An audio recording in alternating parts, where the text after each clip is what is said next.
what blockchain means, how it's disrupting. I'm not just talking about cryptocurrencies here. I'm really talking about the technology behind blockchain and its opportunity to truly shift an enormous amount and disrupt an enormous amount in our reality and in our paradigms today. So with that said, I'm bringing up one of my really good friends, somebody I've known for a long time now, David Casey, who's been involved in Numundo and a bunch of different things and has been literally touring the world talking about blockchain, cryptocurrencies, and all these different things and how they're integrating it into Numundo and other projects abroad. So with that, I hand him the mic.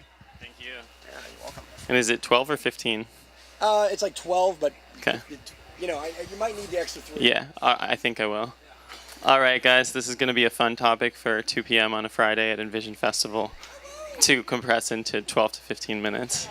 Okay, so I'm going to start with a little bit of history. In the 8th century, and we'll get up to the 21st, in the 8th century there was a money transfer remittance network in the Middle East called Hawala. It still exists today, and it's also still used today. And basically the way it worked is like this. You have a guy in Mecca and you have a guy in Medina, and they both have a list. And someone in Mecca needs to transfer some salt to a guy in Medina. But it's like a really sketchy moment. They don't want to like transport it from one city to the other. So what they're going to do is the guy in Mecca is going to give the money transmittance guy, it's like the Western Union of the 8th century, you're going to give him some salt. It's going to send a horseman and be like, I got salt from this guy. You can transfer your salt to the other guy. And then there's a little commission there, right? So it's basically like transferring money without actually needing to move it across distances, right? So this is like the very early kind of manifestation of this 8th century. Go to the 14th century, we have the printing press. So this basically allows like anyone like you and me to basically take some words, put them on a piece of paper, print them 1,000 times, and then distribute them like to everyone. And formerly only basically churches, governments had this kind of power. And in the 14th century, there was this like fundamental shift where people basically had the power to spread knowledge without the filter of churches or governments. And fast forward to the 21st century, some people say like blockchain is like the internet. I would say it's more like the printing press. So it's like one of these technological revolutions that happens every few centuries and really puts the power into groups of individuals. And really the true promise of blockchain is disintermediation, and I'll get into what that means in a minute. But basically the first blockchain was called the Bitcoin blockchain. That was about 10 years ago. And a blockchain actually, literally it means a chain of blocks, but it's actually like a list. Like the two Arab guys in the 8th century, they're basically both keeping a list, right? They're like, okay, this happened, we're both gonna write it down. And then like, when we get together in a few months, we're going to check our lists and make sure that like they all match up, right? So this concept of a list that we keep in multiple places, or a ledger, is not a new one. Like every bank has a ledger, right? They have these lists of transactions that occur. And so the Bitcoin blockchain is actually just a list of things that happens. The difference is that there's thousands of people all around the world that have a copy of this list, and it's updated in real time. Like all the time right now it's being updated as new blocks get added to the chain, right? Like new pieces of information. And the reason this is significant is because in the past, these kinds of lists were basically only kept by trusted intermediaries like banks, like PayPal, and then we can talk about companies like Uber that are also intermediaries providing a service between two people. So the Bitcoin blockchain was revolutionary in this respect, that it basically allowed people like you and me, a group of people, to keep a list without having to trust a third party like a bank or a government or a corporation to keep that list. And so that's like the Bitcoin blockchain. And actually the blockchain technology and cryptocurrency are confused a lot. You don't need a cryptocurrency. Like some of my friends say like, oh yeah, I don't trust it. Like I lost like a lot of money. And it's like, I don't trust it, you know? So there's these like speculative value cryptocurrencies like stocks that people are basically betting on. Just like throw that out of your mind for a second, right? Okay, so the technology I described, this underlying technology that's basically a ledger, a distributed ledger, like a list that lives in many places, that's kind of the fundamental technology. On top of that, technology. On top of the Bitcoin blockchain, there's a currency, just like the dollar. It's a new currency. It's called Bitcoin, and you need like a little amount of it to actually use the blockchain. So like in Costa Rica here, you have to pay money to get on the highway, to like pay the highway tolls, kind of like a tax. So the Bitcoin blockchain kind of works like that. To use the highway that is the Bitcoin blockchain, you have to pay like a few cents. So instead of like paying a bank like $30 or $50 and like 2% of your $1,000 wire transfer, so you might spend like $70 wiring money from the States to Costa Rica. Might take a week. With the Bitcoin blockchain, you can do it in like 20 minutes, and it costs you maybe like a quarter.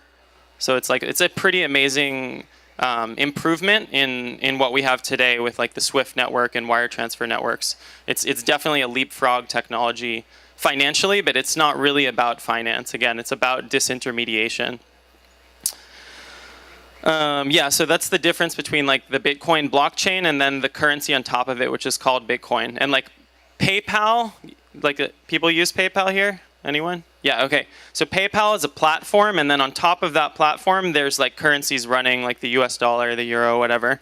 The Bitcoin blockchain is also a platform that basically serves to move money around the world in a very frictionless peer-to-peer way, outside of banks, outside of governments, etc. And then the only currency that works on top of it right now is the Bitcoin currency. There's other newer blockchains like Ethereum that run thousands of currencies on top of them.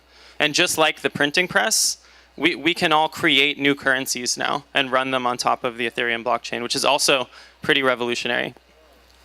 I want to talk about two kind of early use cases of the Bitcoin blockchain just to drive it into like real, tangible, kind of like practical this world thing, because this is all pretty abstract.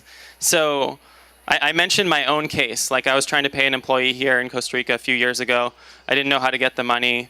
I was trying to figure it out. I was like, I'm not going to send you like a couple $100 and have it take a week and have the banks take $50 of it. And so someone was like, try Bitcoin. And I sent it to my employee. I was like, take it out right away. It's super unstable. The value fluctuates. Like don't keep it in. Just like find someone in San Jose to cash it out for you. And I connected her to someone in San Jose.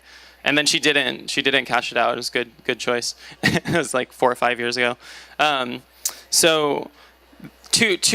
was my way of discovering like how useful this thing is.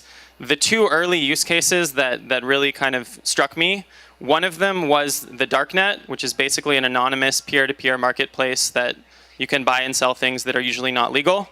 I won't get into that, but you can look up the Silk Road. And then the other case was WikiLeaks. Does anyone use WikiLeaks, or has anyone heard of WikiLeaks?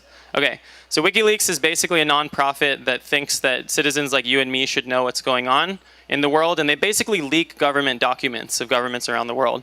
So one day, this was like 2010, all the governments in the world where WikiLeaks had bank accounts got together and were like, let's shut these people down. They closed all the bank accounts of WikiLeaks all over the world. So WikiLeaks could no longer accept donations. And so someone that I know actually, who was here at this camp last year, writes to WikiLeaks, and he's like, hey, you know what? There's this currency that basically if you open a wallet, people can just send you the money from around the world, and no government can censor that decision of like what some people call like freedom of expression in the form of like donating money to the causes you believe in. So this is a case of what's called financial censorship. So a blockchain is financial censorship resistant. And there's new blockchains that have social media, like Steemit is one, that is basically censorship resistant social media. This is really popular in countries like Venezuela and Burma, etc., where citizens are like kind of blocked from expressing themselves. So those are two interesting cases, Darknet and WikiLeaks. And really going into the disintermediation. So we live in a world of intermediaries. We live in a world of governments, corporations, banks, institutions mediating between us. And this is truly a peer-to-peer technology where we can collectively decide to run open source software. Like we could run a open source Uber software, and we could all be running it, and it could be processing, people connecting with each other and giving rides without a company behind it. It's basically just open source software, and you can choose a currency. There are these things called stable coins now, which are basically like crypto dollars, so they don't fluctuate. and that kind of solves the problem of like, oh, will this money be worth what it is worth today, tomorrow? And that problem is kind of solved now, because that's what a lot of merchants are scared of. Like, you get paid and then you can't actually deliver the product that you're supposed to because the currency's worth 10% less today. So that problem is solved, and really the future of blockchain technology, I think it's like, we can't really imagine what it will be used for today. So, someone told me once that it's like a technology from the 22nd century that the aliens dropped here, and we don't really know what to do with it yet. But already the very like basic use case of moving money around the world is like freaking out some banks like pretty majorly right now. But that's blockchain technology in 12 to 15 minutes in a nutshell for you. So thank you.